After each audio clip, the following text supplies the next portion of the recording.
Via un'altra concorrente, la città canadese di Calgary, ma non per questo bisogna abbassare la guardia, anzi, il presidente del Veneto Luca Zaia accoglie con favore la volontà dei cittadini di Calgary che hanno detto no alla candidatura alle Olimpiadi invernali del 2026. Il 56,4% dei votanti al referendum consultivo sulla corsa per aggiudicarsi i giochi ha bocciato l'idea e ora il Consiglio municipale, salvo sorprese, ratificherà la volontà della maggioranza con una revoca formale della candidatura.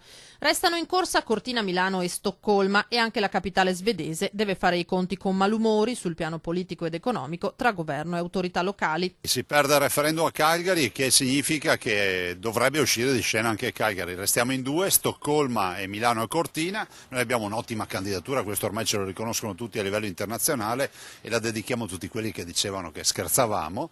E però dico, noi dobbiamo andare avanti, lavorare pancia a terra come avessimo 1000 concorrenti, non solo uno che a questo punto resta a Stoccolma, sembra. Impegnarsi con ancora maggiore determinazione quindi in vista della prossima scadenza il 28 novembre a Tokyo, dove lo stesso Zaia, il sindaco di Milano Sala e il presidente del CONI Malagò voleranno per presentare la candidatura al CIO. Lavoriamo perché siamo i più forti. Saremo a fine mese a presentare la nostra candidatura a Tokyo, tutti i membri CIO, al congresso e poi ancora fino all'arrivo finale di giugno dove dovremo avere l'investitura. Io spero ci sia l'investitura per Milano Cortina. Candidatura che incassa anche l'impegno del governo per voce del ministro dell'interno Matteo Salvini. Se non bastano i fondi privati faremo noi l'ultimo sforzo, ha dichiarato, malgrado l'esecutivo abbia sempre sostenuto di non voler sborsare un euro.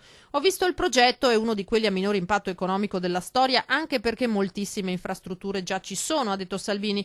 Un progetto talmente affascinante che i fondi privati sicuramente si troveranno, ma, ha concluso, se serve una mano, le Olimpiadi alpine ti portano un ritorno d'immagine, di positività che vale la pena.